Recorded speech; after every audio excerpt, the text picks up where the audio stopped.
today, Luna and I spent most of our time outside. The weather was very cooperative, and I wanted to see how she would react when we saw other dogs while she was on leash. So I set her up in a bit of a loose leash exercise. I'm going to show you how I work on shaping a nice loose leash movement with a dog here. And then I'm going to show you how we introduced our It's Your Choice exercise in the event that we saw a dog both on leash or off leash while we were walking together, okay? That's such a good down. That's such a good down, ma'am. So the cue I like to use when I'm ready to move with my dog on a leash is let's go.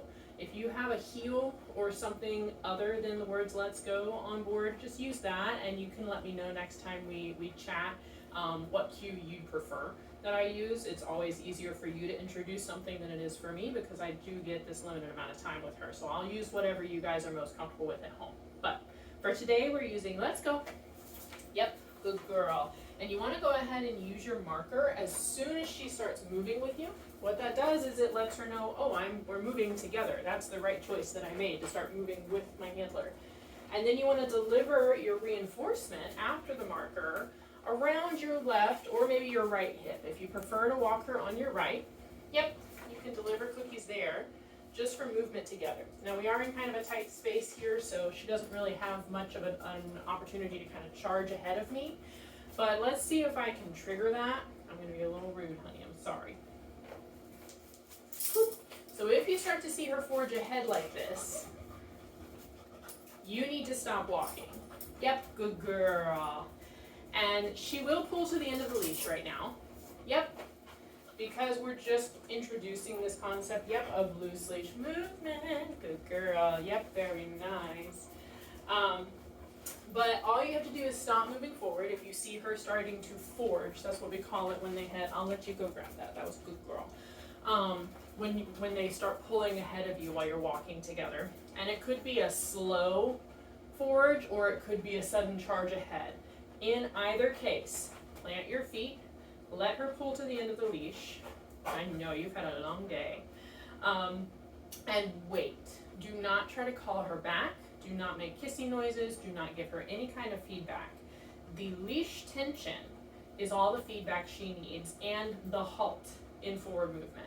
Those are the two communication tools you use when you're loose leash training to indicate that the dog has made the wrong choice by pulling ahead and by stopping movement forward. When you feel her release this leash tension by turning back to you, then you can mark again, grab a treat, and deliver it closer to your hip. Here. Yep, good girl. Yep, very nice. So, once more, if you see her pulling ahead, I'm going to be a little rude again. Boop. Stop movement. Yep. Wait for her to give in to that leash tension by moving back towards you, and deliver reinforcement by your hip again before turning and continuing your walk. Okay? Preferably away from whatever it was that caused her to pull ahead in the first place. If it was a dog, if it was a cat, if it was a leaf blowing across the street, yep, good girl. All of those can be potential triggers for pulling. Now, this does mean that you might have to turn your walks into sort of a back and forth maneuver. Sit for me. I know that looks like a toss. You might have to end up zigzagging back and forth a little bit, or maybe even just giving her a sniff break, throwing a couple cookies into the grass for her to sniff around and find, or just working on a sit stay while you try to get whatever it is that caused her to pull ahead out of the way. If it's a dog, maybe wait for that dog to walk around the corner with their owner. If it's a bicycle, maybe letting that cyclist go on down the street a little ways. But you want to make sure that you set her up for success by pivoting away from whatever it was that caused her to pull ahead in the first place. Over time, you'll be able to work on the It's Your Choice exercise, which I'm going to introduce next here. So when we're on a leash walk and you see something that you know she's going to find very exciting, think of the It's Your Choice game that we practiced with toys last week. You had the toy in the hand and you waited for her to look away from that item before marking and delivering reinforcement. Now, when the distraction is out of your control, you have to adjust your expectations a little bit for the exercise. So for our example today, I'm gonna use these fake flowers that we have. I promise I won't let her chew on them. We're just gonna practice looking at them and then looking away from them, okay? So imagine we're on a walk and suddenly out pops a squirrel or a rabbit or a box that's blowing across the, yep, good girl, across the driveway. And you want her to acknowledge that, yep, good girl. You want her to acknowledge that distraction without choosing to move towards it. That is our new criteria when we're working on the It's Your Choice exercise without our hands on the distraction. So this is our wild beast or our dog or our child that is causing the distraction. You want her to acknowledge that it exists. She can look at things, right? She's allowed to look. But you don't want her to try and charge towards it or otherwise react to the sight of that distraction. I'm going to throw just a couple of cookies in here. That might be a little too much for me. I'll give you one and drop a couple in there. I don't think you even realize. Yes, good girl. So we're on our walk. Let's go. Yes, good girl. You just want to watch her eyes. Yep, good girl. Wait for her eyes to shift to the distracting object or person or creature and mark for that. Yep. Yep, good girl. And if you need to, you can use your marker and then shove cookies in her nose to get her to turn away. If the distraction is that inviting or that exciting, sometimes the marker is not going to trigger the correct response. Yep, yep, good girl. So after your marker, you can use verbal praise, you can use the delivery of food right in front of her face and then lure her away. What you want to do here is create the behavior chain of look at the distraction, check back in with the handler. Look at the distraction, check back in with the handler.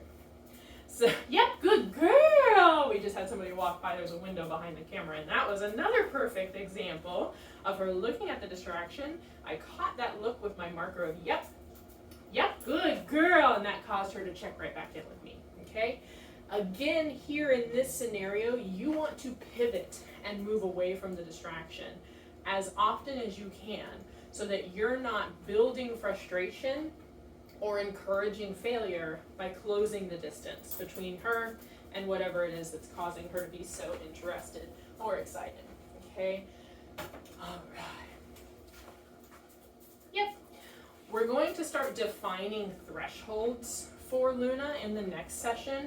And by threshold, what I mean is we're going to try and figure out just how close or how far away we can be from different kinds of distractions and still get success from her. Whenever you're working on, good girl down, yep, good job. Whenever we're working on impulse control like this, it's important whenever you're practicing it to keep your dog, yep, good girl, under threshold. That means that you never push them past the point where you know they're not going to get it right. You know they're going to fail. When you do that, if you continue to push them over their threshold over and over again, that's just going to build frustration and it's going to allow them to rehearse the bad behavior without reinforcement. The problem with that bad behavior, that reactivity, barking, grabbing at things, here. Yeah, see, that's what happens when you try to get things you're not supposed to get.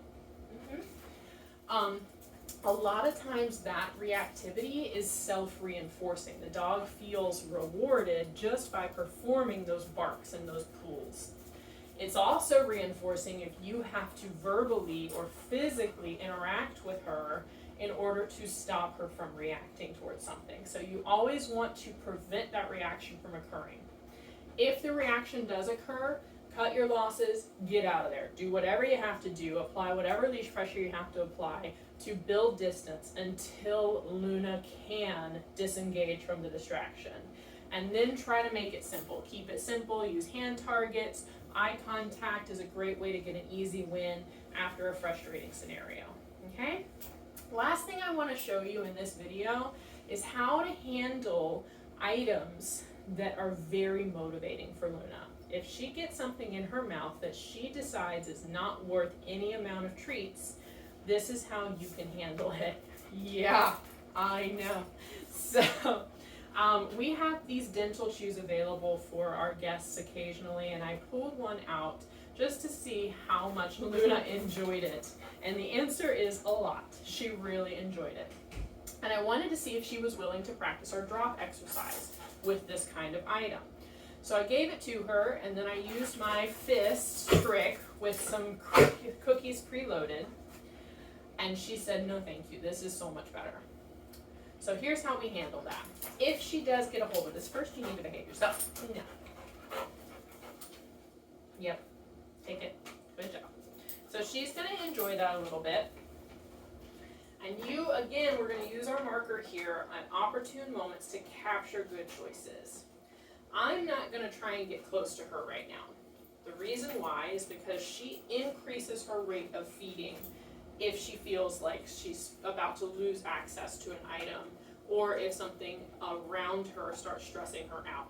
The last thing I wanna do is try to encourage her to swallow something like this whole.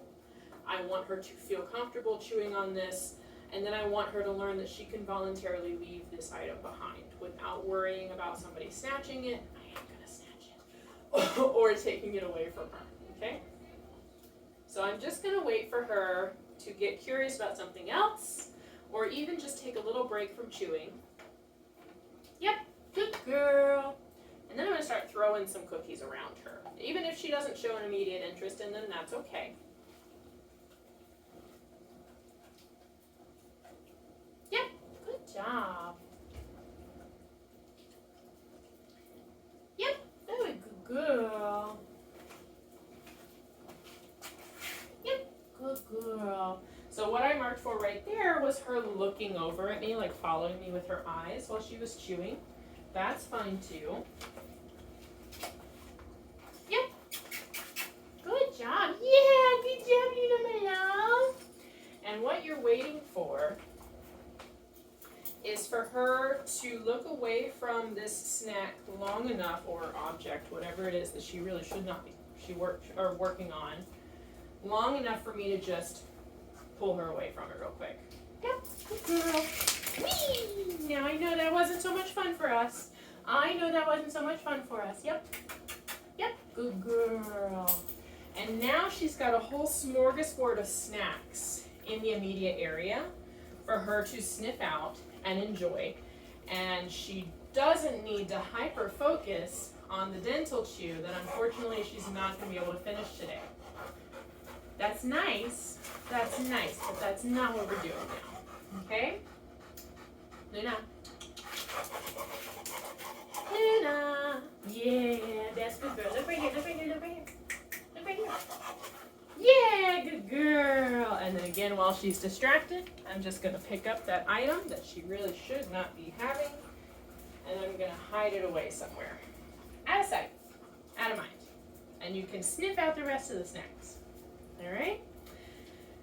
Now, this does require some sort of thing to grab onto. They make handles like this one that can clip directly to a dog's collar, so you don't have the leash length to worry about. I would encourage you to get one of these and have it on a collar for her at home, so that if she does get a hold of something and you need a way, ma'am, you're gonna knock the camera, and you need a way to get her away from it, you have this handle available to you. You're not trying to grab for a collar or just grab her by the scruff, which we never want to do. Okay? Let me know if you have any questions. Sit. Sit for me. Yep, good girl. Let me know if you have any questions about these loose leash exercises, the adjustments to the It's Your Choice when you're working outdoors, or with distractions that are kind of outside of your control, or with this high value interruption exercise. It can be kind of touch and go. And the overall goal, by practicing this kind of treat toss and marking at specific intervals, is not to reinforce what we call resource guarding behavior, which is what's happening really when Luna decides to play keep away or try to swallow an item whole when you need to take it from her. She is guarding that item from you. So we want to interrupt those guarding behaviors by making her understand that there are other opportunities for her to get reinforcement away from that high value item that she has decided she absolutely needs to work on. Okay? You did really good for me today. You didn't bark at any puppy, not even one.